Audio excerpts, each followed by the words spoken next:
Assalamualaikum warahmatullahi wabarakatuh dan selamat sejahtera kepada seluruh warga Putrajaya, khususnya warga SMK Putrajaya PC 181. Alhamdulillah wa kafa billahi syahida wassalatu wassalamu ala Rasulillah Muhammad sallallahu alaihi wasallam. Alhamdulillah, kita bersyukur kepada hadirat ilahi kerana dengan limpah rahmat dan kasih sayangnya dapat kita bersama-sama untuk bertemu walaupun secara maya ini.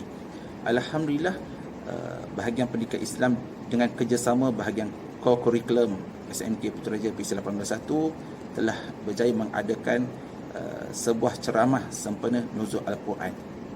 Okay, sebelum itu saya memperkenalkan diri saya, Cikgu Abdul Hadi, merupakan seorang warga pendidik dari SMK Putrajaya PC 181. Okay, bersama dengan saya adalah saudara Muhammad Talha bin Ajma'in, merupakan seorang penuntut di peringkat Dr. Falsafah bahagian pendidikan Islam, iaitu di bahagian Sirah Nabawiyah.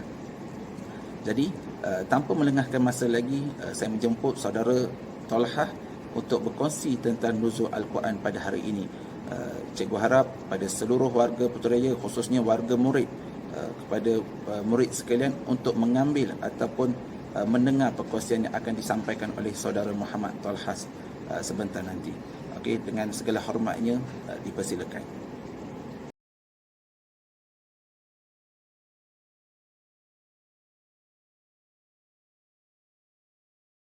Bismillahirrahmanirrahim. Assalamualaikum warahmatullahi wabarakatuh.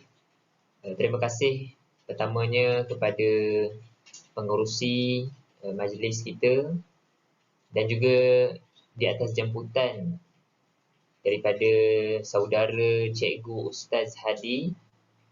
Seterusnya kepada pihak pengetua Sekolah Menengah Kebangsaan Putrajaya Prezin 18, guru-guru, para pelajar serta hadirin hadirat yang bersamalah secara maya ini.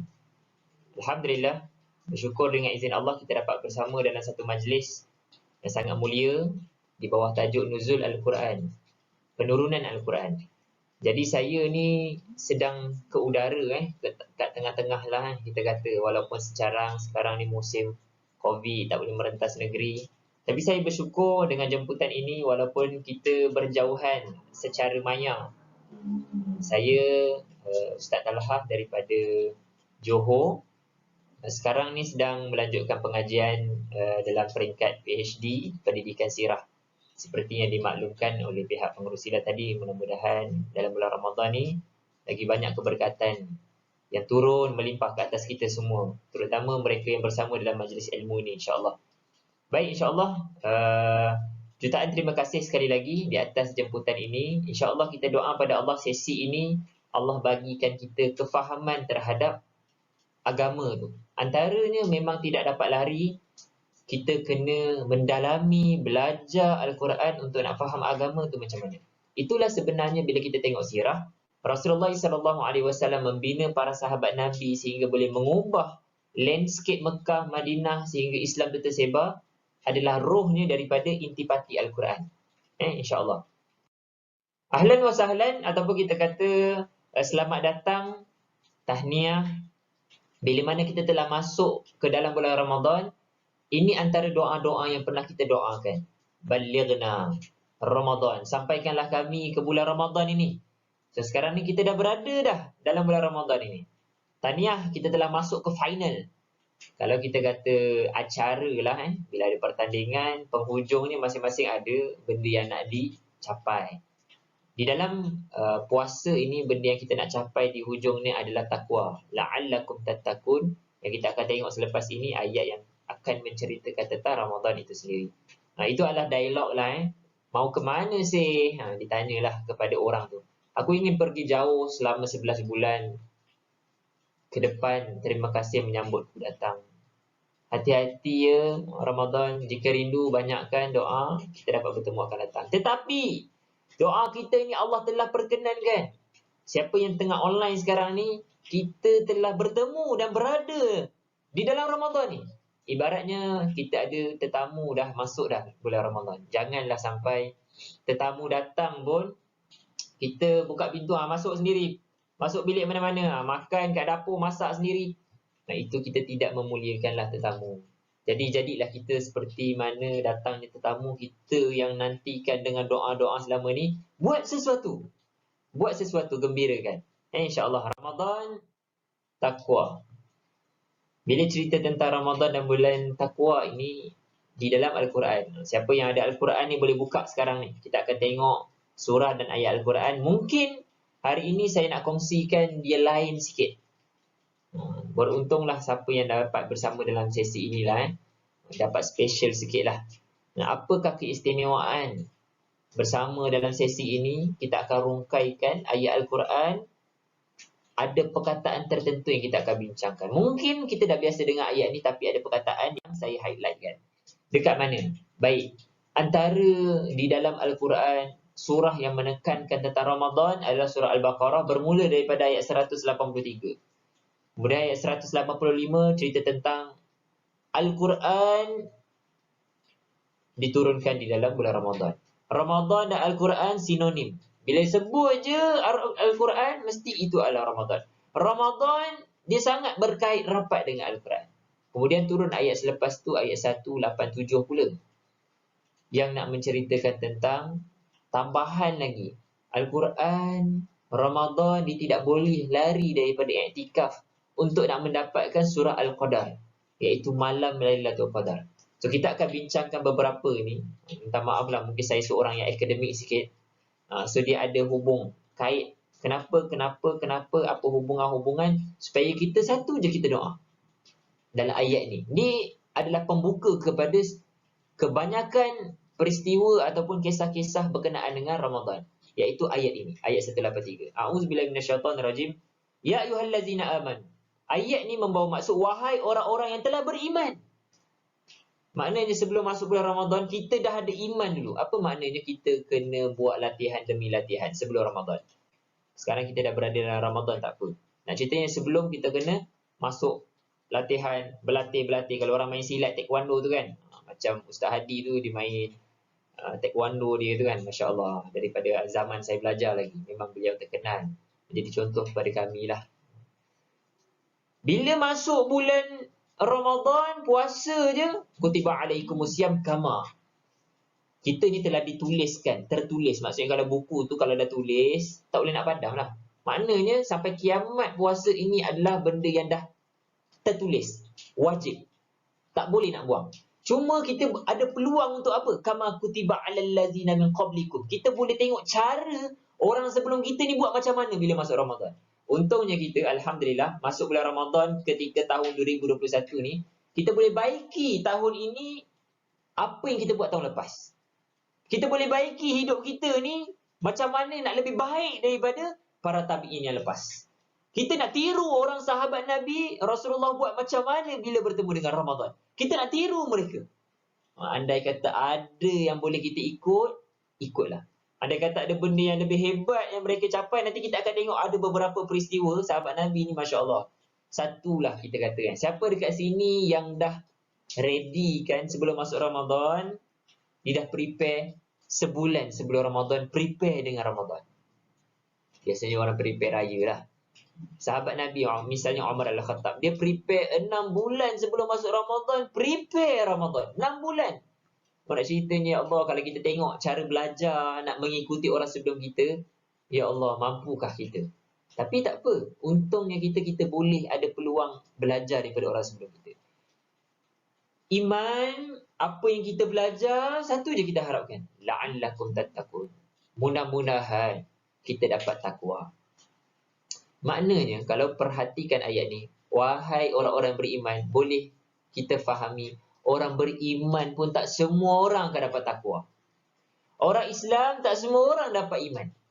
Lagilah nak cerita takwa ni untuk siapa? Untuk mereka yang la'alla. Jadi hari ini insya-Allah saya nak bongkarkan satu rahsia lah. Kenapa di dalam Al-Quran Allah guna perkataan la'alla? Selepas ni bila kita jumpa je perkataan la'alla, kita kena faham maknanya macam ni. Apa maksud la'alla tu? Ada seorang ulama. Seorang ulama ni namanya Syekh Sibawayh. Dia ni pakar lughah ataupun kita kata pakar nahu ataupun grammar lah dalam bahasa Inggeris. Bahasa Melayu tata bahasa. So dia ni, Syekh Sibawayh ni, dia hidup di zaman kerajaan Abbasiyah. Dia memang mengkaji lughah ataupun bahasa-bahasa ni. Sampai kan dia kata perkataan la'alla ni merujuk kepada dua maksud sahaja. Dalam Al-Quran, dia bermaksud at-taraji dan juga al-ishfaq. Apa maknanya at-taraji ni? Mengharap sungguh-sungguh. Kalau kita faham ayat tadi tu takwa tu maksudnya, kita mengharapkan takwa ni. Harap sungguh-sungguh. Macam orang tadi gambar tu kan. Daripada malam tukar ke pagi, pagi tukar ke malam, dua awan kan.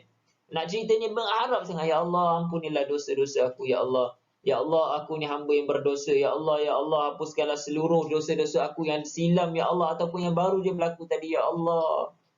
Kita betul-betul mengharap pada Allah. Kedua maksud al-ishfaq ni. Ishfaq ni maksudnya apa? Mustahil kita dapat takwa. Mustahil. Sebab tu kalau kita tengok ayat tadi, wahai orang beriman, diwajibkan kepada kamu berpuasa. Mudah-mudahan, mustahillah kamu dapat takwa. Nah, itulah maksud al-ishfaq. Ishfaq ni maksudnya apa? Mustahil kita dapat takwa kecuali kena dengan susah-susah. Itulah maksud al-ishfaq. Dalam Al-Quran Allah guna perkataan syafaqah. Seorang ibu nak melahirkan anak dengan keadaan susah-susah. So nak ceritanya, barulah kita kena faham Ramadan yang kita sedang lalui hari ini. Kalaulah masuk 28, tarikh 28 April ni, kita dah melepas separuh daripada Ramadan. 16 hari dah kita tinggalkan Ramadan ni, tinggal 14 hari berbaki. Adakah kita rasa kita dah susah-susah untuk nak kejar Ramadan? Misal kalau kita seorang anak ataupun pelajar. Masuk sekolah, balik sekolah, masuk sekolah, itu benda yang lumrah. Bila ada exam, kita akan susah tak? Mungkin belajar sungguh-sungguh, stay up sikit, tengok internet ajar macam mana, tanya cikgu. Maksudnya kita dah mula ke arah nak susahkan diri untuk nak skor. Itulah maksud la'alla. Kalau kita buat benda yang biasa, dia belum la'alla lagi. Seperti seorang yang bekerja. Misal, kerja ikut rutin sahaja. Esok benda yang sama seperti mana dibuat semalam. Itu bukan la'alla. Kalau dia masuk Ramadan, tahun ni benda yang sama macam tahun lepas. Berbuka, kemudian dia sahur, tarawih 8 rakaat. Itu biasa. Maknanya, bila kita faham makna la'alla ni, kita betul-betul kena mengharap pada Allah. Ya Allah, tolong aku. Kita akan mengadu betul-betul. Kedua, kita kena susah. Kalau sebelum ni solat 8 rakaat, tarawih tu biasa, kita kena buat 20 rakaat. Untuk kita, yang kita rasa benda tu susah, tapi kita boleh buat. Kalaulah orang 8 rakaat pun dia susah, dia ada ponteng-ponteng kan sebelum ni kan. Pada dia 8 rakaat pun susah, buatlah 8 rakaat. Supaya kita memaknai, faham makna la'alla tu untuk hujung tu. Yang sebenarnya kita nakkan takwa je. Hadirin hadirat yang saya kasihi kerana Allah sekalian. Kita mengharapkan Ramadan yang kita telah bersama ni, tetamu dah masuk dah ni rumah kita ni. Kita nak layan dia sungguh-sungguh. Sampai tetamu tu tidur ibaratnya. Masuk, bagi dia makan, memuliakan dia. Kemudian ajak dia, jom kita terawih sama-sama. Saudara lah jadi imam nak dengar bacaan saudara. Tak boleh. Kalau orang masuk rumah kita, afdalnya, adabnya adalah tuan rumah kena jadi imam. Maknanya apa? Kalau kita COVID ni kan, musim COVID ni tak boleh nak pergi masjid kan. Jadi seorang ayah tu kena jadi contoh kan. Jadi contoh. Anak yang dah ada hafazan tu kena jadi contoh kepada keluarga dia pula. Ayah, tahun ni, saya ni, abu ni nak jadi imam. Ataupun kita sebagai seorang ayah nak jadi imam kepada qiyamul lail anak-anak kita, keluarga kita. Sebab kita rasa lama dah tak buat. Tapi kita nak susahkan diri untuk nak capai takwa, buatlah. So hari ini mudah-mudahan kita fahamlah maksud pertama dalam ayat 183 surah Al-Baqarah. Makna Ramadan itu sendiri, iaitu nak melahirkan takwa memang kena dengan susah-susah. Kalau kita bagi contoh, insya-Allah kita masuklah kepada Al-Quran ni. Al-Quran ini datang kepada kita, diturunkan, riwayat daripada Ibn Kathir disebutkan pada malam yang ke-17 Ramadan. Dia akan kita tengoklah beberapa pandangan. Tak apa, at least ataupun sekurang-kurangnya hari ini dia menjadikan ulang kaji kepada kita sedikit ilmu. Dan ilmu yang kita dapat tu kita nak selepas tu. Bila meninggalnya anak Adam, 3 yang akan terus kekal. Salah satunya adalah ilmu yang disimpan. Mana ada?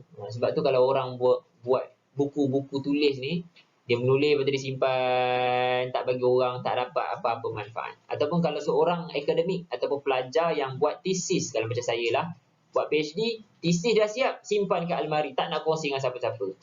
Kat dunia okey lah, kajian itu benda yang hebat lah kamu dah buat. Tapi dekat akhirat Allah tak kira pun benda tu. Sebab syarat ilmu yang bermanfaat itu apabila kita dapat memberi manfaat kepada orang lain. Kita ada bagi. Kita ada bagi. Sebab itu mulianya seorang guru adalah bila dia ada sesuatu dia bagi. Sebab tu pelajar nak jadi mulia, dia ada sesuatu dia ajarkan kawan-kawan dia. Kita nak betul-betul apply, makna bila meninggalnya anak Adam tu ilmu itu dimanfaatkan. So hari ini insya-Allah tak apa.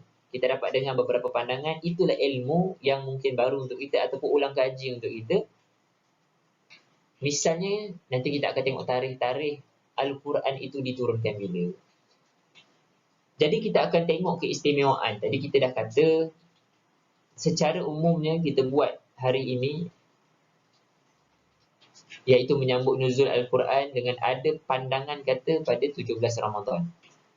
Benda lebih penting adalah kita nak memaknai apa hikmah tu sebenarnya.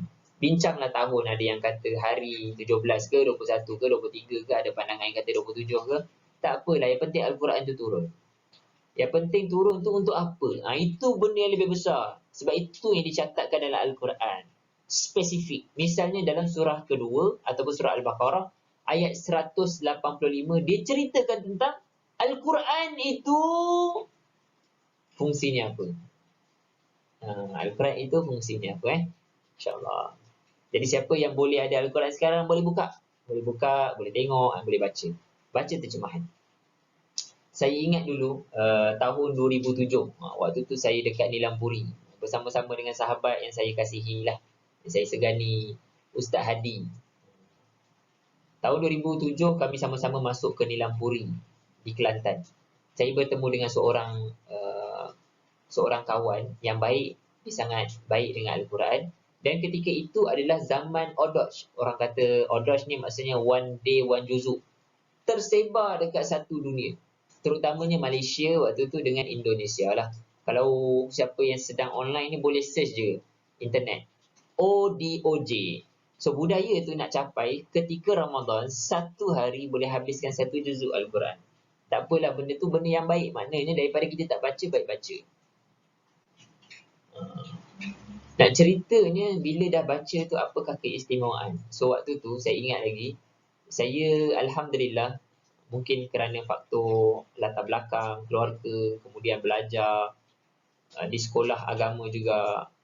So benda tu Al-Quran itu benda yang telah dilazimi lah. Cuma benda yang sangat menarik tahun 2007 saya dapat, Allah bagilah satu pertemuan dengan seorang sahabat ni. Dia kata, dia tanya saya satu soalan lah. Surah apa cerita tentang sekian-sekian? Surah apa cerita sekian-sekian? Google lah internet. So dia tanya, Anta kamu ni dah berapa lama dengan Al-Quran kan? Ya Allah, time tu terasa ni. Baca habis. Tapi selama ni untuk nak merenung, menghayati. Ketika itulah saya target tahun 2007 saya menghabiskan Al-Quran ketika Ramadan dengan baca terjemahan. Saya tak adalah Al-Quran saya tu sekarang. Dia ada kat tingkat atas. Kadang saya boleh kongsi. Al-Quran itu memang saya conteng lah. Conteng tu maknanya dengan stiker-stiker. Letak stiker note. Contoh benda yang boleh sama-sama buat kan. Inilah dia. So saya target balik Ramadan tahun ni saya buat macam ni. Mana gambar tu kan. So ini Al-Quran, kita akan ada terjemahan. Al-Quran terjemahan ni, so kalau ada kala ketika itu tahun 2007 saya menghabiskan dengan baca terjemahan je. Satu hari saya habiskan baca terjemahan bahasa Melayu. Sangat best. Ya Allah, seronoknya baca terjemahan Al-Quran waktu tu untuk nak memahami Al-Quran. Satu peringkat bila kita dah boleh baca Al-Quran, kita kena faham Al-Quran tu. Nak faham macam mana, kenalah kita ni bahasa orang Melayu kena baca terjemahan. So ada 5 color lah. Kalau saya letak 5 color tu, 5 color ni, warna oren tu adalah kalau ayat dalam Al-Quran ni ada cerita tentang sejarah, sirah, peristiwa, saya akan letak stiker warna oren.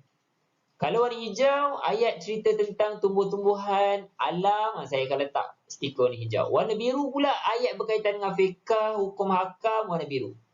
Ayat yang saya suka. Semua Al-Quran, ayat yang insya-Allah kita suka. Cuma maknanya kalau ketika itu baca tersentuh, saya akan letak warna pink. Walaupun biasa orang kata pink ni dengan perempuan kan. Hakikatnya pink tu Allah yang cipta untuk manusia. Ambil lah untuk siapa-siapa pun nak guna kan. Kalau warna pink habis, saya akan guna untuk warna kuning. So nak ceritanya, itulah tahun 2007 yang telah mengubah saya untuk nak mendalami lagi makna-makna tersirat dari sudut Al-Quran setelah sahabat saya itu tegur tentang ayat ini. Ya, nak kaitkanlah dengan ayat ni sebenarnya. Surah Al-Baqarah ayat 185 nak ceritanya bila nak dapat hidayah. Al-Quran itu dia adalah hidayah kepada kita. Syaratnya kita kena fahamlah makna-makna di dalam Al-Quran, barulah kita boleh memahami. Kan? Baik, kita tengok Al-Quran ayat 185. A'udzubillahi minasyaitonirrajim. Kita ambil sebahagian ayat. Syahrul Ramadan allazi unzila fihi al-Quran hudan linnas wa bayyinatin minal huda wal furqan. Sadaqallahul azim. Dalam ayat ni Allah berfirman, bulan Ramadan, sebab itulah ada ulama banyak ramai ulama menyifatkan bila cerita tentang Ramadan akan berkait dengan Al-Quran. Sebab itulah ulama-ulama ataupun orang-orang dalam bidang hadis, misalnya Imam Malik, Imam Ahmad bin Hanbal, mereka ni bila masuk Ramadan tutup kitab-kitab hadis untuk nak fokus Al-Quran. Kerana Al-Quran sangat sinonim dengan Ramadan, Ramadan sangat sinonim dengan Al-Quran. Untuk nak membelik lagi, nak memaknai lagi. Jadi Rasulullah SAW juga ditadarus, kita kata tadarus, tilawah, mendengar bacaan baginda Rasulullah SAW. Malaikat Jibril mendengar ketika Ramadan. Nak ceritanya Al-Quran boleh nak baca seorang-seorang, tapi lebih baik afdalnya ada orang tasmi' mendengar bacaan kita untuk kita nak semak. Itulah maksud bulan Ramadan ni, kita kena ambil peluang-peluang dengan Al-Quran. Tujuan Al-Quran tu, okay, huda. Huda tu dalam bahasa Arab ni, terjemah bahasa Melayu hidayah, macam tak best sangat lah. Tapi kita membawalah beberapa makna-makna supaya kita rasa lebih mengesani. Huda ni dia membawa maksud bukan sekadar hidayah. Kalau kita tengah resah gelisah buka Al-Quran, kita akan dapat solution. Oh ya Allah, rupanya di dalam Al-Quran ada cerita kita kena takut dengan engkau. Mana ada hantu? Contohnya surah Al-Ikhlas. Ayat yang kedua, Allahus Samad. Allah itu adalah tempat kebergantungan selama-lamanya. Tak ada siapa pun yang boleh mengambil tempat kita punya takut. Contoh orang kata takut. Kita kena takut dengan Allah je, bukan dengan hantu. Hantu tu pun kita boleh lagi pertikai. Siapa kat sini pernah tengok hantu kan? Saya sendiri pun tak pernah tengok. Tapi Allah ada sebut, wa ma kharaqtul jinna wal insa. Nak cerita ni memang Allah ciptakan manusia dengan jin, tapi tak ada pun Allah kata menciptakan hantu tu. So perkataan hantu tu datang daripada mana? Kalau lah kita kata ada hantu bunga raya lah, hantu pocong yang tak pakai tudung tu Kalau nampak dengan dia, contohlah zaman orang Melayu ni cerita-cerita macam tu lah, lagi-lagi raya lah dulu Bila nampak aja, kita sepatutnya buat apa? Tegur dia. Ittaqullah. Bertakwalah pada Allah. Pakai tudung sekarang. Kalaupun dia ada, siapa yang menciptakan dia? Allah. Nak ceritanya, dia akan takut juga dengan Allah. Tak ada masalah. Kemudian orang kata toyol Toyol ni masuk rumah orang, ambil barang orang. Kalau toyol ni bagus, power, betul-betul hantu, sepatutnya dia masuk bank. Dia curi bank, dia akan kaya raya Tapi kenapa nak masuk rumah orang untuk nak ambil 1 sen, 2 sen, apa ni? So nak ceritanya, itulah benda-benda yang dibawa ke dalam alam kita untuk nak takut dengan makhluk ataupun takut dengan hantu. Sehingga kita pelan-pelan takut dengan Allah tu makin hilang. Buat dosa tak rasa apa-apa. Buat maksiat secara terang-terangan tak rasa malu di hadapan manusia dan Allah terutamanya. Itulah Contoh lagi kita nak kata hantu. Siapa pernah dengar hantu toyol dekat Amerika ataupun dekat Mesir? Tak ada. Toyol tu macam ada dekat Malaysia je. Kenapa So nak ceritanya benda itulah benda-benda yang dibuat oleh orang-orang tak tahulah siapa yang buat tu. Yang telah mengambil posisi sepatutnya takut hanya untuk Allah. So bila kita buka Al-Quran, kita akan nampak, oh itulah solutionnya. Masya Allah, Masya Allah. Nanti kalau ada masa boleh belik Al-Quran lagi cerita tentang malam ni sepatutnya buat apa. Malam ni sepatutnya sedikit tidur ke banyak tidur. So Allah sebut dalam surah ke-51, surah Az-Zariyat ayat yang ke-17. Kita kena sedikit tidur untuk nak hidupkan malam-malam. Wah, ada juga solution ni, Masya Allah. Tapi nak ceritanya itulah dia. Kemudian orang kata nak tidur ni berapa lama sehari. Tidur sehari 8 jam. 8 jam saintifik telah membuktikan. Mana saintifik telah membuktikan? Misalnya kita tidur pukul 12 malam. 8 jam tu kita akan bangun pukul 8 pagi. Tak solat subuh, sahur pun tak dapat. So, bila kita buka Al-Quran, surat Muzammil Allah ceritakan, kita kena sedikit tidur untuk nak bangun malam. Maknanya, subjektif benda tu dan kita kena tidur yang sedikit untuk nak hidupkan malam kita mengadu dengan Allah. Ada solution rupanya. Malam tu buat apa? Ya, betul. Sebab tu bila kita buka Al-Quran, kita akan dapat solution, petunjuk. Sebab itulah ada kan, orang buat, kalau ada masalah, buka lah Al-Quran. Belik, baca. Dia akan kena dengan kita, kesesuaian dia tu.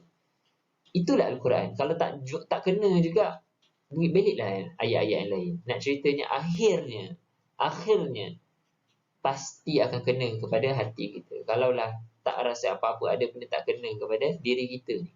Sebab Al-Quran sentiasa kena relevan.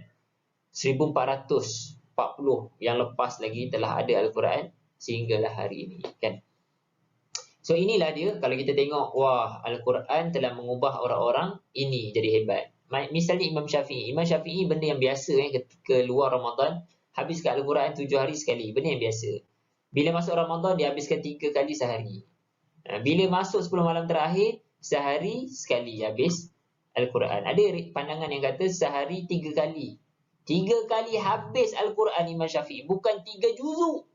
Ceritanya sampai kita, ya Allah, malunya. Imam Syafi'i ni hidup zaman bila? Zaman kerajaan Umayyah, ketika mana Islam sedang nak kembangkan 2/3 dunia. Tuntutan ketiga tu perang. Besar ni pengorbanan, tapi dia boleh habiskan lagi Al-Quran. Masya Allah. Hebatlah. Imam Ahmad bin Hanbal dihidupkan malam-malam dia bersama dengan keluarga dia, isteri, anak dengan dia. Imam Malik dia tutup kitab untuk nak fokus Al-Quran. Qatadah ni pun samalah. Orang yang menghabiskan 3 hari sekali Al-Quran. Masuk 10 malam terakhir, setiap hari habis Al-Quran. Baik, insyaAllah itulah cerita tentang nuzul Al-Quran. Dia turun untuk nak bagi hidayah ataupun bagi dalam, kita kena baca terjemahan yang sangat dekat dengan kita, iaitu Al-Quran bagi solution, bagi penyelesaian, merawat keadaan masalah kita. So itulah Al-Quran, fungsi Al-Quran. Jadi kita kembali balik kepada ilmu lah sedikit, supaya kita tahu ada pandangan-pandangan kata bila sebenarnya turun Al-Quran. Daripada Ibn Abbas, sebenarnya dia kata Al-Quran itu turun daripada Lauh Mahfuz ke langit dunia. Baitul Izzah itu dia turun memang sekaligus pun. Turun sekaligus. Cuma berbezanya turun berperingkat-peringkat itu daripada situ kepada melalui perantaraan malaikat Jibril kepada Rasulullah, itu adalah beransur-ansur mengikut peristiwa dan keadaan tersebut diturunkan. Soalan ini adalah pandangannya lah. Bukan pandangan lagi. Ini adalah memang satu Al-Quran diturunkan sekali je dan itulah waktunya. Dan bila passing kepada Rasulullah, dia berturutan-berturutan selama 23 tahun. So kena betul-betul fahamlah kat situ. Jadi nuzul Quran tu di mana? Turun kat Rasulullah ke ataupun turun daripada Lauh Mahfuz ke langit dunia? Maka pandangan pertama kata inilah maknanya. Nuzul Al-Quran itu penurunan yang sekali tersebut ke langit dunia, Baitul Izzah. Pandangan kedua kata ianya adalah diturunkan kepada Rasulullah SAW pada malam Ramadan, cuma tidak disebutkan bila. So dalam tafsir Ibn Kathir, dalam kitab Bidayah wa Nihayah kan, cuma dia kata 17 Ramadan lah. So nak ceritanya Al-Quran turun kepada Rasulullah SAW pada 17 Ramadan. So Al-Quran itu sendiri turun. Dia sangat berkait juga pandangan ini dengan nak kenakan dengan pandangan yang ketiga ni. Seorang ulama bidang sirah menulis kitab Rahiqul Maktum. Penulis dia adalah Syekh Safiur Rahman Al-Mubarakfuri. Dia kata malam Lailatul Qadar ni, bila tengok surah Al-Qadar tu turun pada 10 malam terakhir. Jadi bila 10 malam terakhir 17 Ramadan, dia bukan pada 10 malam terakhir. Maknanya dia boleh jadi malam ke-21, 23. Itulah beberapa pandangan. Untuk kita anggaplah ini ilmu kepada kita. Benda yang lebih penting adalah Al-Quran dah turun di depan kita. Kita buat apa bila Al-Quran dah ada? Itu benda yang lebih besar lah. Sepatutnya kita merenung semula kan. Bukan nak habis berbincang dekat bilakah masa diturun. Jadi bagaimana kita punya interaksi dengan Al-Quran? Inilah yang cuba kita nak memaknai. ataupun nak memberikan kesan sekurang-kurangnya hari ini kita mula ada perubahan dah kepada Al-Quran dalam diri kita, dalam keluarga kita, dalam kejiranan kita, dalam sebagai seorang anak, pelajar, apa yang akan bagi kesan kat kita. Sebagai seorang guru bila tengok Al-Quran, Masya Allah kita akan tengok-tengok jaga Al-Quran. Menarik bila cerita tentang sabar kan. Bila cerita tentang sabar ada satu tafsir, dipanggil tafsir manhaji. Tafsir manhaji ni, kalau kat Malaysia ni adalah warna kuning kitab tu. Dekat muka surat belakang sekali, kulit tu, bahagian kulit belakang ditulis sabar. Apa makna sabar? Kalau orang tanya bila sabar bilakah kita punya limit kesabaran? So hadis tu dia cerita.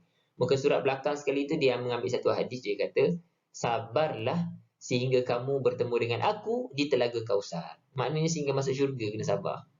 Ini satu bekalan lah buat guru-guru yang terus bersabar kan, dengan keadaan semasa COVID. Nak mengajarnya yang macam-macam, perubahan berlaku, pelajar pula, masalah pula, internet dan sebagainya. Sama-sama sedang sabar, kena sabar. Sampai dia bertemu dengan Rasulullah. Barulah kita faham, Al-Quran dia memahamkan kita sifat sepatutnya sabar tu macam tu. Khusyuk macam tu. Ikhlas tu macam tu. Itulah. Bila kita ambil Al-Quran sebagai solution, ataupun sebagai kita punya sumber rujukan pedoman, kita akan rasa bahagia. Sebab manusia yang menciptakan persepsi-persepsi tu kan, pandangan-pandangan tu. Bila kita ambil Al-Quran, dia tak ada pandangan persepsi manusia. Buat macam tu, itulah takwa. Buat macam tu, itulah sebenarnya yang Allah minta. Kan, Masya Allah. Jadi kita pergilah dulu. Al-Quran dia sangat sinonim dengan bangun malam. Biasa kalau kita dengar hadis sebut man soma kan, barang siapa yang berpuasa. Itu hadis Bukhari nombor 38. Kalau kita ambil nombor ranking 1, 2, 3 sampai dah 37, 38. Maknanya hadis 37 ni lebih datang aula, lebih utama, lebih awal datang sebelum hadis selepas tu. Hadis riwayat Bukhari ni dia kata apa?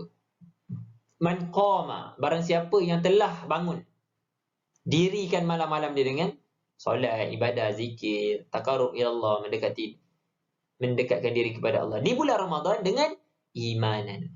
Datang tu dengan rasa ada iman, jauh daripada dosa, betul-betul nak khusyuk dengan Allah, ihtisaban, kemudian dia bermuhasabah. Ada satu benda yang saya nak kongsikan, kebahagiaan. Siapa di sini pernah ada masalah dengan manusia? Pernah rapat satu masa, kemudian pernah renggang dan masih lagi renggang. Siapa dekat sini menghadapi masalah dendam, rasa geram sampai sekarang pada manusia? Ada satu peristiwa Rasulullah SAW pernah berdoa pada Allah, ya Allah, umatku bantulah. Dan doa Rasulullah diperkenankan oleh Allah kecuali satu, iaitu doa Allah satukanlah umat aku. Itu doa yang Allah tak makbulkan. Doa yang setiap orang kena usaha, bukan dengan doa Rasulullah. Dia kena dengan usaha. Sebab itulah bila kita faham, bila cerita ihtisaban ni, dia sebenarnya asal daripada perkataan hisab ataupun muhasabah. Ada seorang sahabat Nabi, ada dua pandangan lah kata. Satu Al-As, lagi satu pandangan kata Umar Al-Khattab. Tak apa, yang penting peristiwa ni berlaku. Rasulullah SAW pernah sebutkan, itu yang masuk melalui pintu masjid itu adalah calon-calon ahli syurga. Maka sahabat Nabi ni Umar Al-Khattab, kita ambil Umar. Umar kata, siapa dia ni? Apa specialnya dia? Esok Rasulullah lagi sebut, pintu yang sebelah sana pula, siapa yang masuk dia adalah calon syurga. Maka yang masuk adalah orang yang sama lagi. Umar akhirnya menantikah nak bertemu dengan orang ni, dan Umar pun duduklah dengan orang ni 3 malam kan, adab kan, 3 hari 2 malam duduk tidur. Last sekali dia pun nak balik, kemudian dia tanya, wahai saudara, kalaulah kau kata ibadah, aku buat ibadah sama macam kau. Ya betul, kau melihat apa yang aku buat, itu je lah, tak ada benda yang special pun. Tapi apa yang menyebabkan Rasulullah SAW menyebutkan kau ni adalah calon-calon ahli syurga? Dia pun kata, wallah, aku tak tahu, tak ada. Umar pun nak beransur. Ketika nak beransur, orang tu berpanggil balik, wahai Umar, mungkin aku setiap malam sebelum tidur, aku akan muhasabah dengan memaafkan saudara-saudara. Masya Allah. Sebab itu benda bersatunya umat Islam ni, dia bermula dengan orang individu tersebut. Dia bermuhasabah, dia merenung, dia maafkan. Orang yang buat begini, calon syurga. Sebab tu nak dapat masuk syurga, kita kena adalah motivasi-motivasi. Misalnya dalam peristiwa ni. Sebab tu, kalau siapa yang nak gembirakan dia punya akhirat dia, siapa yang pernah ada dendam dengan orang tersebut, pernah rasa dimalukan dengan individu tersebut, nak tak masuk syurga, ambillah sepenuh bulan Ramadan ni. Maafkanlah. Ya Allah, nanti ke akhirat bila kita seorang-seorang, dekat yaumul mahsyar, dekat hari akhirat, ya Allah, aku tahu untuk aku nak berada di dalam padang mahsyar ni, aku akan muflis, ya Allah. Cuma aku mohon satu, ya Allah, aku pernah ada masalah hati yang sangat tegang, geram dengan individu ni. Tapi aku ikhlas, aku doa dan aku maafkan dia dengan hati yang dalam, ya Allah. Bantulah aku dengan asbab ini, aku masuk ke syurga-Mu, ya Allah. Doalah pada Allah. Boleh jadi itulah asbab menyebabkan ghufira lahu ma taqaddama min zambih. Allah hapuskan semua dosa-dosa kita yang lepas. Semua. Kita hidup ni nak apa lagi? Melainkan kita mengharapkan Allah boleh menyelamatkan kita punya akhirat. Kita jumpa dengan orang, kita akan rasa gembira. Bila ada masalah, cepat-cepat belajar untuk nak memaafkan dan berkasih sayang. Kan? So, bangun malam adalah ruang untuk kita nak diampunkan dosa. Kalau kita boleh membelik sedikit Al-Quran, sama-sama boleh buka. InsyaAllah saya tak ada sharekan ayat ni, sebab inilah specialnya orang yang berada di atas talian ni, bersama ni. Boleh buka surah yang ke-51, ayat yang ke-18. A'udzubillahi minasyaitonirrajim. Wa bil ashar hum yastaghfirun. Ini rahsia ni. Kalau orang kata, kenapa malam ni pengampunan dosa? Nak kukuhkan hadis ni, kita ambil ayat Al-Quran tadi, surah Az-Zariyat ayat yang ke-18. Dia membawa maksud apa? Dan dengan sahur, waktu ashar ni, waktu sahur, hum, kamu yang banyak ni, boleh jadi banyak tu adalah ramai orang, dan boleh jadi dosa yang banyak ni, yastaghfirun. Semua tu Allah hapuskan. Kalaulah hari ni subuh pukul 5, misalnya subuh pukul 5, awal pula. Subuh pukul 6, contohlah kita kata subuh pukul 6, waktu sahur hanyalah 30 minit sebelum waktu berbuka, waktu nak sahur. Maknanya daripada 5.30 sampai pukul 6 je. Itu sebenarnya waktu yang mustajab untuk nak doa, merintih, memohon kepada Allah. Dia bukan waktu yang selepas dah sahur tidur balik. Rugi. Ataupun kita menghabiskan dengan makan-makan sampailah berbuka, sampailah sahur. Rugi juga. Sebab tu ada hadis sebut cukuplah sahur dengan minum air kosong. Nak ceritanya penting sahur. Yang lebih penting adalah Allah hapuskan dosa-dosa kita waktu sahur. Itu yang lebih sepatutnya kita menitik beratkan. So itulah benda yang besar kan. Sepatutnya kita kena fikir. Peluang dah ada bulan Ramadan ni, yang sangat disinonimkan kenapa diampunkan dosa. Kita buka balik Al-Quran surah ke-51 ayat ke-17 tadi cerita. Kita kena buat sesuatu ni. Ayat 17-18 kan. Pada kita punya waktu sahur pula, ubah. So mulalah hari ni berbaki lagi Ramadan, hidupkan malam-malam. So siapa yang sahur lebih awal lah, sebelum pukul 4.30 tu buka sahur itu adalah makan pagi ataupun minum pagi. So ambillah waktu yang betul-betul tadi, doa, merayu pada Allah. Minta, ya Allah, aku berdosa. Spesifik kan? Ya Allah, dosa aku pada mak ayah aku dulu. Ya Allah, hapuskanlah dosa-dosa aku. Ya Allah, dosa aku pada tangan yang aku pernah buat sekian-sekian. Ya Allah, aku pernah mencuri harta. Aku pernah mengambil orang ni punya barang. Ya Allah, hapuskanlah dosa. Aku tak dapat lagi jumpa dia. Ya Allah, tapi aku tahu, aku masih ingat, ya Allah. Ya Allah, aku ada lagi dosa dan maksiat yang dulu pernah aku buat, masih lagi terngiang-ngiang walaupun aku dah tinggalkan, ya Allah. Dan mengganggu untuk membayangkan aku mungkin akan buat balik, ya Allah. Ya Allah, kalau kau tak hapuskan ingatan peristiwa tersebut, ya Allah, kau kuatkanlah iman aku untuk nak menghadapinya. Minta pada Allah. Minta pada Allah. Marilah kita membaca semula Al-Quran. Bila dah jaga malam, dia tak boleh lari. Ya Ramadan, hidupkan malam dengan Al-Quran. Jadi kita datangkanlah beberapa sumber ataupun dalil cerita tentang memelihara Al-Quran pada waktu malam. Sahabat Nabi radhiyallahu anhum ajma'in, mereka ni berlumba mengkhatamkan Al-Quran. Kalau bukan 3 hari sekali, 7 hari sekali. Kalau bukan 7 hari sekali, ada yang 20 hari sekali. Kalau bukan 20 hari sekali, sebulan sekali. Soalan, ni dia habiskan bila? Sahabat Nabi ni mereka habiskan sebelum Ramadan. Macam tu, maksudnya bila masuk Ramadan, 3 hari sekali tu benda yang biasa. Contohnya Qatadah buat. 7 hari sekali benda yang biasa oleh Osman bin Affan buat. So nak ceritanya, kita benda yang biasa, benda kita buat tu, kita kena jadikan benda tu biar susah sikit. Luar biasa. Supaya kita kembali balik pada ayat yang awal, saya kongsikan tadi surah Al-Baqarah ayat 183. La'alla tu. Mudah-mudahan kita mensusah-susah untuk nak takwa. Itu tak apa. InsyaAllah. Imam Nawawi menyebutkan afdal baca. Bukanlah afdal, mahbubah. Benda yang Rasulullah suka kan. Allah suka baca Al-Quran antara maghrib dengan isyak. Kalau ada anak-anak, budayakanlah waktu tu, jangan buat benda lain dulu.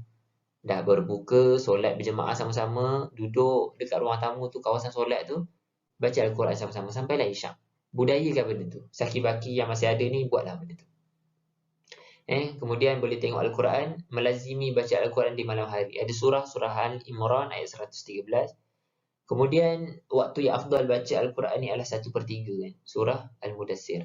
Nanti kita akan tengok surah Al-Mudassir ni ada seorang tabi'in, dia pernah baca, tengah-tengah baca waktu solat tu dia meninggal sebabkan baca ayat Al-Quran. Ya Allah, macam mana dia betul-betul menghayati, mendalami. Dan itu adalah waktu yang 1/3 tu waktu yang mustajab doa. Kelebihan waktu sahur yang saya ceritakan tadi itulah. Wabil ashar hum yastaghfirun. Waktu sahur tu adalah waktu yang memang Allah akan hapuskan dosa. Tak nakkah kita mengambil peluang berbaki selepas ni dengan sahur yang sebenar tu minta doa pada Allah. Bukan sahur yang sebenar tu adalah dengan makan. Bukan begitu kan. Kalau makan tu boleh hapuskan dosa, seronok kan. Semua orang makan je lah. Tak perlu mengadu pada Allah. Tapi Allah nak bagi peluang sahur tu, Allah nak fahamkan satu, sepatutnya memohon ampun pada Allah, dan sahur tu adalah waktu yang betul-betul nak sahur tu. So sama-samalah kita memelihara Al-Quran di malam-malam hari kita pula.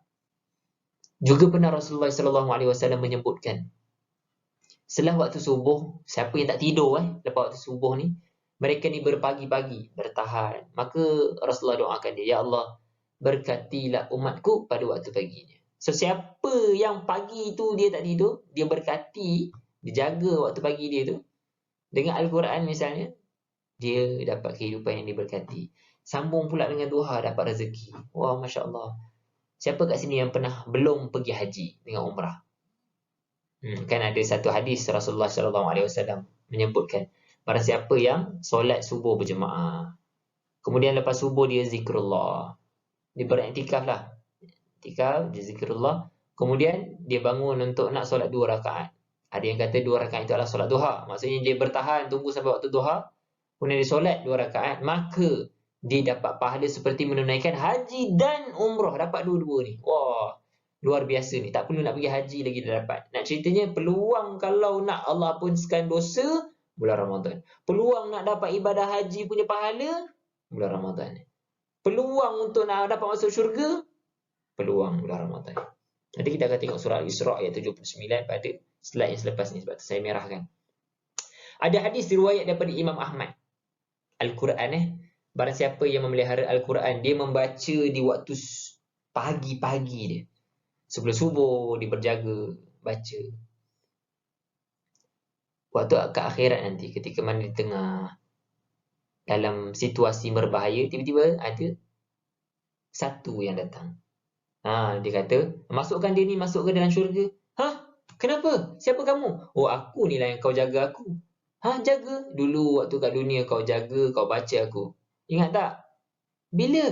Waktu pagi-pagi baca sebelum subuh, akulah Al-Quran. So Al-Quran, selain daripada Rasulullah boleh bagi syafaat, Al-Quran pun boleh datang untuk nak bagi syafaat. Ambillah peluang ini. Peluang ini. Itu adalah hadis riwayat Imam Ahmad. Saya ingat dulu waktu tahun 2010 saya pernah datang ke Kelantan. Saya bertemu dengan seorang orang muda. Dia ni 10 malam terakhir duduk kat masjid. Sampaikan waktu tu, saya tahu tu pun sebab pengumuman daripada imam masjid tu, masjid teleport dekat Kelantan tu. Ada seorang tak perlulah sebut nama dia, dia orang yang baik, bagus Selepas daripada tu saya nak kenal dengan dia lah. So dia ni imam tu baca, sebutkan setelah habis 8 rakaat biasa ada tazkirah kan. Kemudian dia pun sambung selepas tazkirah tu, saya nak kecek sesuatu ni. Saya nak bagi tahu sesuatu ni. Tak tahan ni. Cemburu dengan amal seorang pemuda ni. Saya masuk masjid dia dah ada. Saya balik daripada masjid dia masih ada. Saya datang bila-bila masa dia ada kat masjid. Marilah kita ikuti jejak kebaikan orang ni. 10 malam terakhir dia kurungkan diri dia ke dalam masjid. Akhirnya saya cubalah esok tu standby tunggu juga siapa. Saya nampak orang. Saya tanya dengan dia. Abang bila balik? Saya balik setelah habis waktu duha. Dia balik sekejap lepas tu datang balik. Kenapa? Nanti insya-Allah saya akan tunjukkan pada slide yang selepas-lepas ni kita akan jumpa kenapa 10 malam terakhir tu afdalnya sebaiknya adalah mengurungkan diri untuk nak fokus beribadah. Tapi nak cerita ni saya tanya. Saya follow dia punya amal-amal dia. Ya Allah, berat. Waktunya maksudnya masa malam tu dia boleh berdiri baca Al-Quran lagi. Sepanjang. Dia berhenti sekejap untuk nak minum air, bagi segar sikit, baca balik. Oh, Masya Allah. Saya tanya abang, macam mana boleh abang ni dengan usia macam ni boleh untuk nak jaga Al-Quran ni? Jaga malam-malam ni. Lepas tu dia pun kata, buka Al-Quran. Ada tips dalam Al-Quran? Al-Quran kan hudan linnas. Oh, kena balik kat saya kan. Baru dia cerita tadi kan, Al-Quran tu bulan Ramadan yang bulan diturunkan Al-Quran sebagai solution kepada manusia. Surah yang ke-51 ayat yang ke-17. Tadi ayat ke-18, ni ayat 17. Dalam ayat tu Allah sebutkan di malam hari mereka sedikit tidur. Kalau kita ni sikit-sikit tidur, sikit-sikit tidur. Ada je peluang rehat, tidur. Tidur. Maka kita fahamlah Ramadan ni adalah kena sedikit je rehat untuk nak dapat kebaikan tu. Kalau kena malam Lailatul Qadar, Masya Allah kan. Itulah kisah yang saya boleh kongsikan lah, kebaikan waktu malam ni kan. Kemudian Rasulullah SAW pernah riwayat daripada Aisyah kan. Bertanya, ya Rasulullah, malam lagi kaki bengkak-bengkak lah tu. Kemudian Rasulullah kata, afala tashkuruna, adakah aku tak nak termasuk dalam kalangan orang yang bersyukur? So tanda bersyukur dengan bangun malam. So kalau kita hari ni sihat, dapat kerja, bersyukur bangun malam. Kalau hari ni kita dapat anak-anak kita sama belajar, anak-anak kita dapat cemerlang, tanda bersyukur bangun malam. Kalau kita sebagai seorang yang bekerja pula, rasa dapat gaji, baik dah kehidupan, ada rumah, ada kereta, bangun malam. Buktikan tanda kesyukuran kita. InsyaAllah. Kemudian surah Al-Isra' lagi ayat 109 yang cerita tentang yang kita akan tengok seorang Syekh Imam Zamakshari, dia disebutkan tentang apakah makna di sebalik ayat ini. Bangun malam, kita tengok pada ayat 79 tadi, wa minal laili fatahajjat. Memang malam tu kena bangun tahajud. Harapan dia maqaman mahmuda, kita akan dinaikkan makam dekat hari akhirat. Tak nak ke kita dapat makam yang mulia kan? Syarat dia nuzul Al-Quran dah turun, kita kena naikkan Al-Quran. Bangun, kemudian bangunkan malam-malam kita. Bangunkan malam-malam kita dengan Al-Quran. Tahajud tu baca Al-Quran. Baca sampai menangis. Kalau tengok dalam surah Al-Isra' 109 tadi, wa yakhiruna lil azqani yabkun, nangis. Wa yaziduhum khusyu'an. Dan mereka yang segera sujud, tunduk sujud sambil menangis. Sedang Allah akan menyebabkan Al-Quran dia menangis baca tu, dalam sujud-sujud dia akan dapat khusyuk. Sebab tu kalau orang tanya macam mana nak dapat khusyuk, betul-betul menangis bila baca. Macam mana dapat menangis sampailah ada penghayatan dalam solat ke, dalam baca Al-Quran. Kalau kita tak buka terjemahan, kita tak dapat penghayatan, kecuali orang yang baiklah bahasa Arab dia kan. Tapi nak ceritanya kita yang perlukan lebih banyak lagi baca terjemahan, baca je. Baca terjemahan supaya kita nak memaknai makna, kita nak khusyuk. Berikutnya, memelihara dan memperbanyakkan bacaan. Nanti boleh buka surah Al-Fatir ayat ke-29. Kemudian ulama-ulama sebelum kita, mereka ni jadi macam tu sebab dia orang memperuntukkan masa yang panjang, menghabiskan masa yang banyak. Kalaulah kita tak boleh nak habiskan setiap hari, masih lagi satu muka surat sama je sebelum Ramadan, kita ni tak buatlah Allah, tak susah-susah, tak dapatlah takwa. Sebab tu kita kena Habis ke Ramadan berbaki dipecut. Ecut lah, tinggal kurang separuh lah. Sahabat Nabi. Ni sahabat Nabi ni, level-level ketika tu semua orang sedang buat dakwah, berperang, banyak sangat tuntutan. Osman bin Affan dalam kitab Imam An-Nawawi, kitab Al-Azkar Nawawiyah disebutkan, dalam masa 7 hari, Osman bin Affan masih lagi boleh menghabiskan Al-Quran. Masya Allah. Itu zaman sibuk. Siapa yang dekat sini sibuk macam Osman? Dia jadi khalifah, selesaikan masalah satu dunia. Siapa kat sini sibuk macam Osman? Sepatutnya kita malulah kan. Tak boleh nak habiskan walaupun satu hari satu juzuk. Kita sibuk dengan apa sebenarnya? Kan? Imam Asy-Syafi'i, dia kata apa? Waktu solat tu, benda yang paling baik adalah memperpanjangkan berdiri tu. Bukan sujud tu. Dalam gerakan-gerakan dalam solat, benda yang paling baik adalah memanjangkan keadaan berdiri. So, baca Al-Quran pula lebih afdal baca kat dalam solat ke luar solat? Jawapannya adalah dalam solat. Ketika berdiri, maka kita boleh nampak link kan, Imam Syafi'i punya pandangan dengan ulama' punya pandangan. Kemudian tengok link dengan Al-Quran pula. Nak ceritanya, kalaulah formula nak tahan malam tu, kita kena bangun untuk nak solat. Bila bangun nak solat, macam mana nak pergi solat itu dalam keadaan terbangun, baca Al-Quran, belik. Sebab tu tak ada masalah pun untuk nak buka Al-Quran sambil baca. Untuk apa? Untuk nak memaknai, menghidupkan malam-malam. InsyaAllah. Memelihara lagi. Macam mana caranya? Sebab kalau solat, ada waktu yang diharamkan solat. Contohnya selepas subuh tak boleh terus. Kena tunggu dulu naik fajaran. Sama juga selepas selepas asar tak boleh terus nak buat solat. Kena tunggu masuk maghrib. Adalah waktu-waktu nak membezakan antara Islam dengan Yahudi. Tetapi Al-Quran bila-bila masa je boleh baca. Bila-bila masa. Masya Allah. Kemudian siapa yang baca dalam keadaan susah, ada riwayat daripada Bukhari dengan Tirmizi kata dia akan dapat satu pahala, satu huruf. Satu huruf tu. Ada riwayat akhir. Ibn Hibban kata, kita ni yang paling penting adalah pengakhiran kita. Kita sebab tu doa husnul khatimah, nak pengakhiran yang baik kan. Ibn Hibban kata dan mendoakanlah, iaitu supaya kita mengakhiri hidup kita dengan Al-Quran. Kalau kita tak melazimi Al-Quran, tak biasa dengan Al-Quran, hanya waktu Ramadan je, tiba-tiba meninggal waktu bulan Sya'ban, waktu bulan Rejab. Macam mana? Sebab tu kita bulan Ramadan peluang untuk nak melazimi Al-Quran, supaya di luar Ramadan kita masih lagi baca, tiba-tiba meninggal ketika mana kita sedang baca Al-Quran. Masya Allah, mulianya kita. Kemudian ada hadis sebut, bila orang yang baca Al-Quran, dia akan duduk bersama malaikat. Inilah hadis dia. Aisyah bertanya, menyatakan Rasulullah SAW bersabda yang bermaksud, orang yang membaca Al-Quran dan menjaga Al-Quran ni, maknanya selepas baca dia faham, dia buat, akan bersama dengan para malaikat yang mulia. Masya Allah. Ada pun orang-orang yang membaca Al-Quran dengan sungguh-sungguh dan mengalami kesulitan, dia akan dapat dua pahala. Pahala pada membaca dan pahala pada susah-susah. Sebab itu sifat Ramadan ni benda yang kena susah. So siapa yang tak boleh nak Al-Quran baca dengan baik, Iqra'an.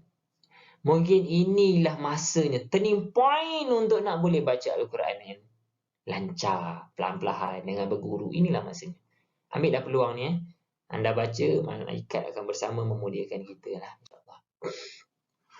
Dan kita sebut tadi, bila cerita tentang Ramadan, dia tak boleh lari daripada Al-Quran. Al-Quran tak boleh lari dengan sebaiknya baca di malam hari. Dan dibacakan ketika Qiyamul juga. Dan nak menjaga Qiyamul paling baik adalah ketika kita boleh berektikaf. Kan?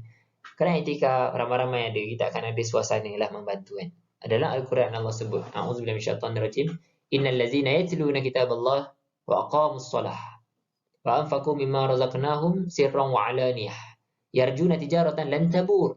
Orang yang tilawatul Al-Quran, kemudian dia solat, dia nafkahkan hartanya, dia akan dapat apa? Yarjuna tijarah. Dia akan mendapat ganjaran perniagaan. Yarju. Dia akan mengharapkan apa yang didapat dalam perniagaan, keuntungan contoh. Maka dia akan dapat keuntungan tu. Ada dalam tafsir Jalalain, dia kata, orang yang begini, maksudnya malam hari, dia bangun, dia solat, lepas tu dia baca Al-Quran. Perniagaan dia dunia akhirat tak akan rugi. Wah, insya-Allah. Sebab tu orang yang rasa ragu-ragu, takut, kehidupan ni macam mana selepas ni, COVID lagi, jagalah solat malam, jaga Al-Quran. Teruslah infak. Allah akan selamatkan dia. Ini ada ulama-ulama sebelum kita lah. Sahabat ke salaf. Umar Al-Khattab. Kalau dia baca surah Yusuf, mesti dia menangis. Surah Yusuf mesti menangis. Ibn Abbas ni mata di bawah kelopak ni ada takungan, kawasan bekas air mata. Kuat menangis. Orang yang jarang-jarang jumpa Yaman, daripada Yaman datang ziarah Abu Bakar. Antara benda yang dibawa balik adalah dicerita Abu Bakar ni bangun malam sambil menangis. Kalau kita jumpa dengan kawan kita, balik kita akan cerita apa? Bisnes dia ke? Tapi nak ceritanya, orang yang datang ziarah dia, benda paling besar dia dapat dan dia bawa balik adalah bangun malam dengan Al-Quran sambil menangis. Wah, Masya Allah. Sebab tu Imam Al-Ghazali kan pernah sebut dalam kitab Ihya Ulumuddin. Para siapa yang tak boleh menangis kita baca Al-Quran, buat-buatlah menangis. Kerana tak boleh menangis. Wah, Masya Allah. Siapa dekat sini pernah baca Al-Quran sampai tertidur? Benda tu luar biasa kan. Baca sejarah sampai tertidur kan. Belajar matematik sampai menangis kan. Menangis, tertidur, dalam menuntut ilmu tu mudah-mudahan dapat pahala jihad lah. Tapi Al-Quran ni ada seorang ulama daripada Turki. Ni gambar ni daripada Turki. Dia meninggal ketika baca Al-Quran. Dia seorang guru, mudaris. Mengajar Al-Quran dan dia meninggal ketika baca Al-Quran. Anak murid dia datang tengok dia dah meninggal. Tetapi kisah yang sama lebih kurang lah. Di dalam kitab At-Tibyan fi Adabi Hamlatil. Diceritakan tentang seorang tabi'in. Namanya Zurarah bin Aufa. Dia pernah jadi imam solat subuh, kemudian baca surah Mudassir, pendek je, ya ayyuhal muddathir, kum fa'anzir, sampai ayat ke-8, 9 tu, dia terjatuh dan dia meninggal, Masya Allah. Selain daripada ajalnya waktu tu, memang Allah dah tetapkan. Tapi dia meninggal sebab tekanan yang dia faham daripada makna ayat tu. Dalam keadaan tengah solat, dia dapat kekhusyukan tu. So tak nakkah kita mencemburui masuk di hujung Ramadan ni, kejam ni macam ni InsyaAllah. Baca Al-Quran di malam-malam hari kita. Jadi Al-Quran tak boleh lari dengan iktikaf. Cerita tentang iktikaf. Makna iktikaf ni kesimpulan dia adalah bila siapa buat iktikaf, fungsi dia adalah nak dekatkan diri dengan Allah. Itu je. Tujuan dia tu. Nak dekatkan diri pada Allah. Tadilah kita bincangkan kenapa 10 malam terakhir dia jadi benda yang special. Sebab dalam Imam Nawawi tulis dalam satu buku Al-Majmu' Syarah Al-Muhazzab. Imam Nawawi sebut siapa yang nak ikut jejak Nabi bila 10 malam terakhir, ikutlah dengan iktikaf. Rasulullah akan masuk ke masjid malam ke-21 tu dan dia akan keluar malam nak raya tu. Maknanya duduk dalam tu je. So nak ikut, nak dekatkan diri sebab tak ada siapa pun yang boleh mengganggu waktu tu. Dengan isteri pun dia akan ikat kain, tak boleh. Nak ganggu hubungan, perniagaan, bisnes. Sebab itulah ulama' sampai sekarang pun kebanyakan negara-negara Arab, misalnya Mesir, masuknya Ramadan ada yang awal-awal ambil cuti. Sepanjang Ramadan. Ada yang 10 malam terakhir. Dia dah plan lah awal-awal kan. Bisnes, simpanan dia cukup untuk nak boleh sustain. So kita boleh tak ikut. Tapi kita musim COVID. Macam mana? Maka datanglah pandangan kan. Pandangan, kita tak ada isu masalah pada masjid. Masjid, kalau ada tempat yang jadi masjid solat Jumaat, itu memang tempat iktikaf. Kemudian mazhab Syafi'i dengan Hanafi, dia kata dalam satu buku, Syed Sabiq tulis, Fiqh Sunnah. Di dalam kitab Fiqh Sunnah kata, kawasan beranda masjid juga boleh menjadi tempat iktikaf. Kalau dah penuh, tak ada tempat, boleh buat kat luar. Kemudian, macam mana pula surau? Boleh tak surau dijadikan tempat iktikaf? Orang Arab dia tak panggil surau. Dia daripada masjid terus musalla. Musalla tu memang macam madrasah punya tempat buat kat situ. Tapi surau tak ada. Jadi kita ada fatwa irsyad tahun 2016 keluar dekat Malaysia adalah surau itu kalau didirikan solat berjemaah itu juga dipanggil sebagai tempat iktikaf, iaitu masjid. Sama pandangan. Kalau kata surau yang berjemaah itu juga adalah masjid yang dimaksudkan oleh orang Arab bila nak iktikaf. Tapi sekarang ni surau pun tak boleh nak masuk sangat sebab ada waktu tertentu, masjid pun sama. Maka keluarlah seorang Syekh Dr. Ali Muhyiddin Al-Qaradaghi daripada Mesir kan. Dia kata kita dibenarkan untuk nak buat iktikaf di dalam rumah kita di tempat yang khas. Sebab di dalam Al-Quran Allah telah mensyariatkan dalam surah Al-Baqarah ayat 187. Maksudnya iktikaf tu ada. Dia adalah satu syariat. Jadi syariat ni tetap akan kekal sepanjang zaman. Bila COVID berlaku, takkan tak boleh buat syariat ni? Boleh. Maka dia ambillah pandangan. Contohnya Imam Maliki punya pandangan boleh buat dekat rumah. Imam Hanafi kata wanita boleh buat dekat rumah. Solat sunat yang afdalnya, kalau solat rawatib, qabliyah, ba'diyah, afdalnya adalah solat di rumah. So nak ceritanya, iktikaf adalah sunat muakkad dan dia kena dituntut dan boleh dibuat di rumah. Mengambil pandangan-pandangan inilah, akhirnya dalam Irsyadul Fatwa tahun 2020, Malaysia telah mengeluarkan boleh untuk nak buat iktikaf. Tapi syarat dia dalam hukum usul fiqh, dia kata al-hajah tuqaddiru biqadariha. Dia menjadi keperluan waktu tu. Kalau dah boleh masuk masjid, surau balik, terbatal. Maksudnya iktikaf tu kena kembali kepada yang asal. Dia ada keperluan waktu itu saja, maka dibolehkan waktu itu.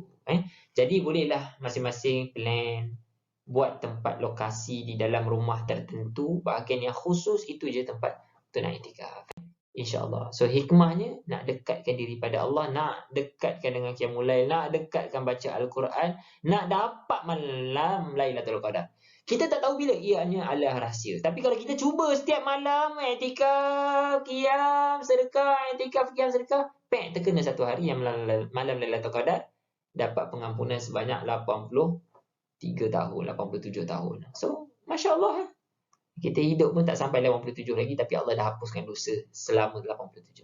So, usahakanlah setiap malam. Wallahu a'lam bisawab. Inilah rujukan yang saya guna. Mudah-mudahan Allah berkati kehidupan kita. Dan terima kasih menjemput saya sekali lagi.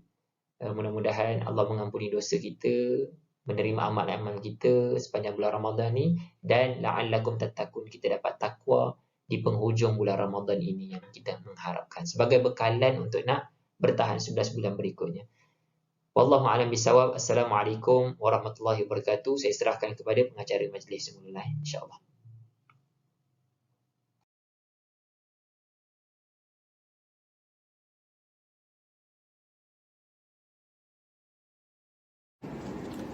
Alhamdulillah, begitu menarik dan begitu banyak sekali perkongsian yang telah dan pencambahan ilmu yang telah disampaikan oleh saudara Muhammad Talha berkaitan dengan nuzul Al-Quran.